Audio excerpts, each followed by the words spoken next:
No vídeo anterior, eu te contei o que aconteceu com os 9 estudantes soviéticos no Morro do Kolat-Shakhl, em fevereiro de 1959. A barraca rasgada de dentro. As pegadas descalças na neve de menos 30 graus. Os corpos com fraturas internas impossíveis. A língua que sumiu. Os olhos que sumiram. E a investigação encerrada abruptamente pelo governo soviético.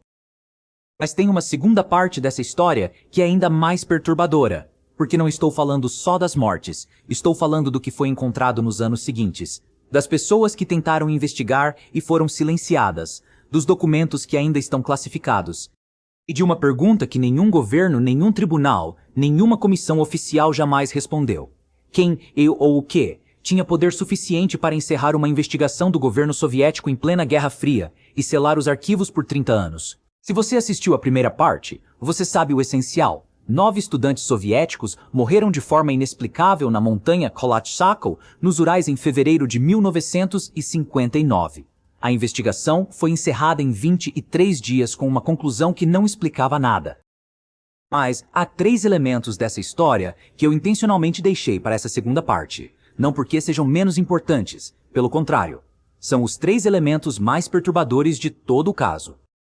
Primeiro, o que os outros grupos de expedição na região viram naquela noite, em detalhes que vão além das esferas de luz que mencionei brevemente.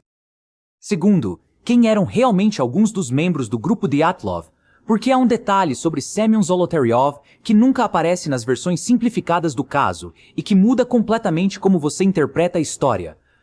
Terceiro, o que aconteceu com as pessoas que tentaram investigar o caso nas décadas seguintes, porque algumas delas também tiveram fins perturbadores. Semyon Alexievich Zolotaryov tinha 38 anos quando morreu no Kolat-Shakhl. Era o mais velho do grupo por uma margem significativa. Os outros tinham entre 20 e 4 anos, e havia algo estranho na presença dele naquela expedição. Zolotaryov não estudava na mesma universidade que os outros. Não era amigo de nenhum deles antes da expedição. Tinha se juntado ao grupo tardiamente, substituindo outro membro original. Ninguém no grupo o conhecia bem. O que os investigadores descobriram sobre Zolotaryov, décadas depois, quando os arquivos soviéticos foram parcialmente abertos? Ele havia servido na Segunda Guerra Mundial. Isso era conhecido. Mas o que era menos conhecido era que o registro militar de Zolotaryov tinha páginas faltando. Páginas que deveriam conter detalhes sobre seu serviço em períodos específicos da guerra foram removidas dos arquivos. Não deterioradas, removidas. De forma organizada e intencional. Em 2018, pesquisadores russos que investigavam o caso conseguiram um exame de DNA do corpo de Zolotaryov que havia sido exumado. O resultado do DNA confirmou a identidade, mas o exame também revelou algo desconcertante. As tatuagens no corpo de Zolotaryov, que foram fotografadas quando o corpo foi encontrado, eram um código.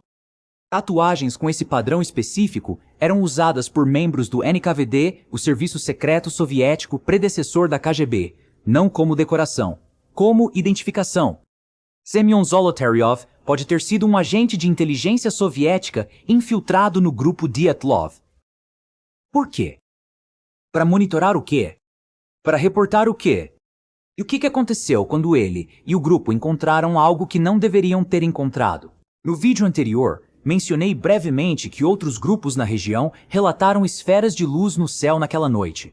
Mas há um testemunho específico que merece muito mais atenção do que recebeu. Georgy Etmanaki era um experiente alpinista soviético que liderava um grupo de expedição a cerca de 50 quilômetros do Kolat-Shakhl na mesma época. Ele e seu grupo viram as esferas luminosas não só na noite da morte do grupo Dyatlov, mas também em outras noites daquela semana. Etmanaki escreveu um relatório detalhado. Descreveu os objetos como esféricos, laranja-avermelhados, com um comportamento de voo que não correspondia a nenhuma aeronave ou fenômeno meteorológico que ele havia visto em décadas de alpinismo nos Urais. Os objetos se moviam em silêncio. Às vezes ficavam estacionários. Às vezes subiam verticalmente a velocidades que aeronaves da época não conseguiam replicar.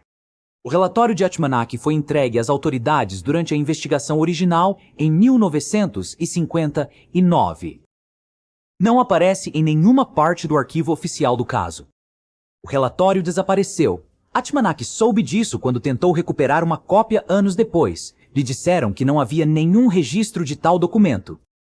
Outros 3 grupos de expedição na região naquela semana fizeram relatos similares. Nenhum desses relatos aparece no arquivo oficial.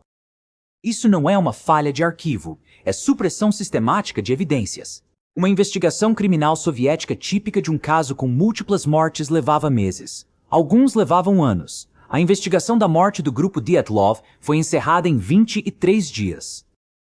23 dias. Para 9 mortes. Com causas físicas inexplicadas. Numa área montanhosa remota. Com evidências físicas ainda parcialmente soterradas pela neve. O promotor Lev Ivanov assinou o encerramento em 28 de maio de 1959. A conclusão: força natural desconhecida e irresistível. Não há nenhum mecanismo legal na lei soviética, nem na lei de nenhum país, que permita encerrar uma investigação criminal com essa linguagem. É uma conclusão juridicamente incoerente. 4 décadas depois, quando Ivanov falou publicamente sobre o caso em 1990, ele disse algo que ficou enterrado nas entrevistas da época, mas que pesquisadores posteriores ressaltaram como fundamental. Ele disse: "Fui chamado para uma reunião com superiores hierárquicos, me disseram para encerrar o caso. Não me disseram por quê. Quando perguntei, me disseram que era interesse nacional." Interesse nacional. Em 1959, em plena Guerra Fria, numa investigação sobre estudantes universitários mortos numa montanha remota dos Urais. O que, especificamente, era interesse nacional naquele caso? Que tipo de segredo precisava ser protegido? Em 1990, quando a União Soviética estava em colapso, o caso Dyatlov foi parcialmente desclassificado. O arquivo foi aberto para pesquisadores, com uma condição: o arquivo original havia sido reorganizado. O que isso significa na prática? A ordem dos documentos havia sido alterada. Alguns documentos claramente faltavam, e havia lacunas numeradas no inventário de evidências que referenciavam itens físicos que nunca foram encontrados ou explicados. A pesquisadora Natalia Sakharova, que estudou o arquivo em 1997, identificou pelo menos 14 documentos que são mencionados em outros documentos do arquivo, mas que não existem fisicamente nas pastas. Eram testemunhos, relatórios médicos e análises técnicas. Em 2019, quando o governo russo anunciou a reabertura do caso, os investigadores prometeram acesso a arquivos militares que nunca haviam sido divulgados. Esses arquivos militares, que poderiam conter registros de testes de armamentos na região, naquela noite foram prometidos e depois não entregues. A conclusão de 2019, Avalanche. Os pesquisadores independentes responderam imediatamente. A conclusão de Avalanche foi produzida sem acesso aos arquivos militares, sem reanálise forense dos corpos, sem reabertura das autópsias originais e sem entrevistar nenhum dos sobreviventes de grupos que viram as esferas de luz naquela semana. Não foi uma investigação. Foi uma conclusão à procura de uma justificativa. Voltemos à radioatividade, porque esse é o elemento do caso Dyatlov que mais resiste a qualquer explicação convencional. Quando os 4 corpos do desfiladeiro foram encontrados em maio de 1959, a investigação incluiu um teste de radioatividade nas roupas. O teste foi feito com um contador Geiger portátil, pelo físico Levashov. O relatório de Levashov, que está no arquivo do caso, diz o seguinte: as roupas de Kolevatov e Zolotaryov, 2 dos 4 corpos do desfiladeiro, apresentavam contaminação radioativa beta de nível significativamente acima do normal. A roupa de Dubinina apresentava contaminação menor, mas ainda acima do fundo normal. As roupas dos outros membros do grupo estavam dentro do normal. 4 detalhes sobre esse resultado que raramente são discutidos juntos. 1. A radioatividade era beta, não alfa, não gama. Contaminação beta é característica de partículas de fragmentação de material radioativo disperso, como ocorre em explosões nucleares ou em acidentes com material radioativo. 2. Zolotarev, possivelmente o agente de inteligência, tinha a contaminação mais alta. Se ele estava monitorando algo secreto, faz sentido que estivesse mais próximo da fonte. 3. A radioatividade não estava distribuída uniformemente nas roupas, estava concentrada em certas áreas, sugerindo contato com uma fonte específica, não exposição generalizada. 4.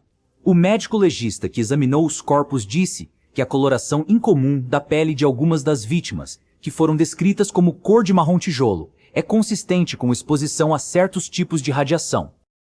A teoria de avalanche não tem explicação para nenhum desses 4 pontos. Em 2020, o jornalista russo Valentin Dekhterev publicou um estudo baseado em documentos desclassificados do programa de armamento soviético da era Khrushchev. Dekhterev identificou um tipo de armamento experimental que estava sendo testado nos Urais no final dos anos 50. Bombas de vácuo, também chamadas de bombas de implosão ou bombas de pressão de onda. Esse tipo de armamento não usa explosivos convencionais. Usa uma expansão rápida seguida de uma implosão que cria uma onda de pressão devastadora.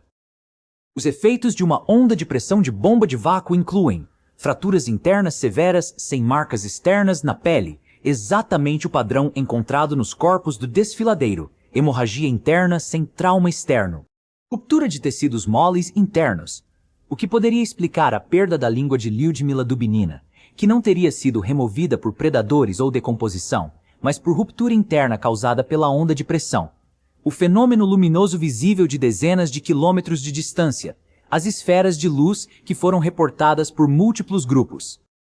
Se um teste de bomba de vácuo foi realizado nas proximidades do acampamento do grupo Dyatlov naquela noite, intencionalmente ou por erro de cálculo de trajetória, a sequência de eventos faz sentido. A onda de pressão inicial os tirou da barraca em estado de terror e desorientação. Aqueles mais próximos da explosão sofreram os ferimentos internos. A radioatividade nas roupas veio dos materiais dispersos pela explosão. As esferas de luz eram o projétil ou os fragmentos em chamas.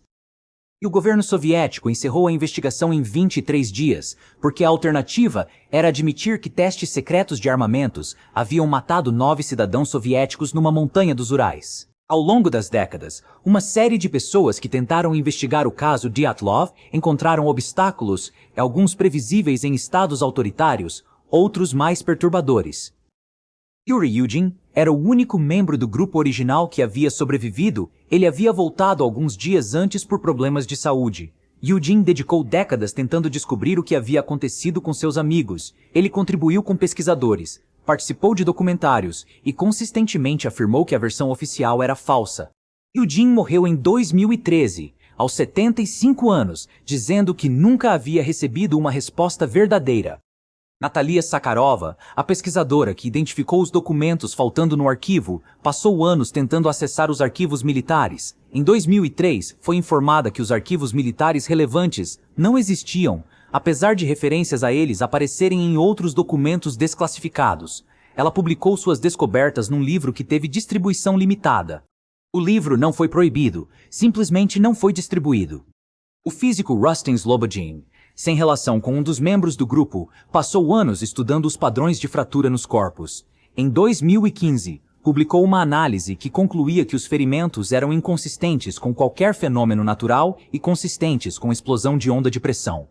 Ele não foi silenciado, foi ignorado. A diferença entre silenciar e ignorar é que o segundo não deixa marcas. Preciso falar sobre Yuri Yudin com mais cuidado do que a maioria dos relatos sobre o caso Dyatlov faz.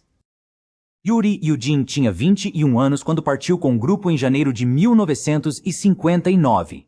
No segundo ou terceiro dia da expedição, desenvolveu dor no joelho e na articulação do quadril, condições que o impossibilitavam de continuar.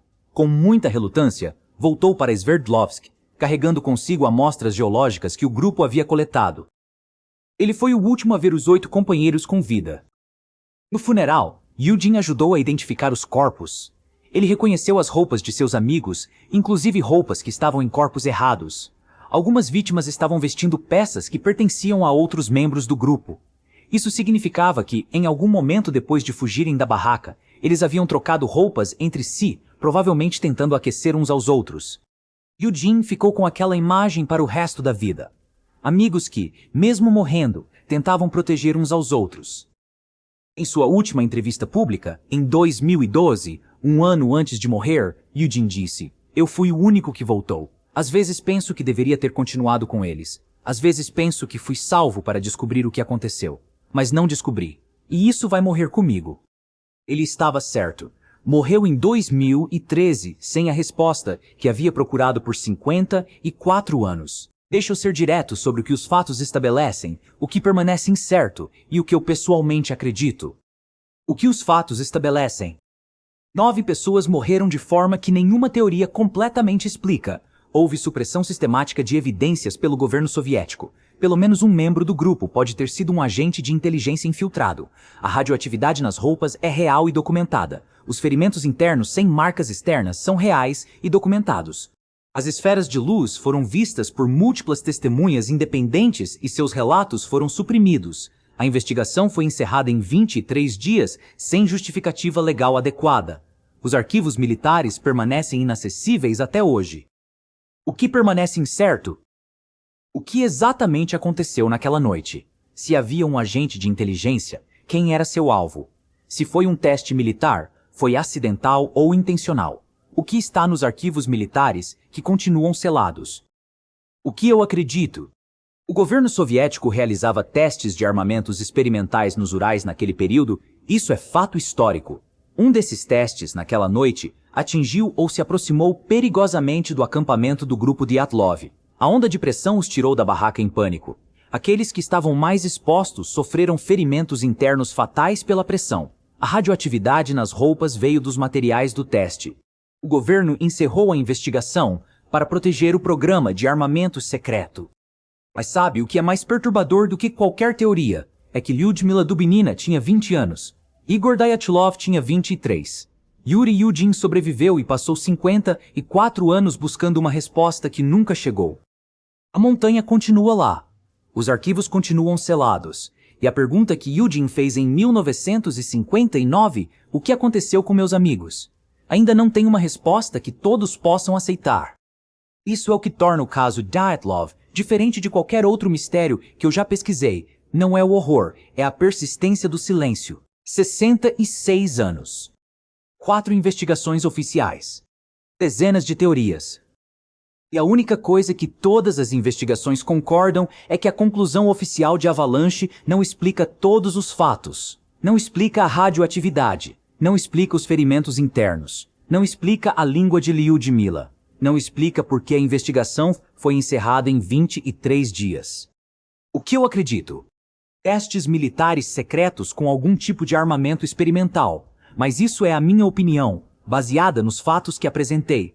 Qual é a sua? Me fala nos comentários. E compartilhe essa segunda parte com quem assistiu a primeira. Porque essa história não termina aqui, tem uma terceira parte que eu vou trazer em breve.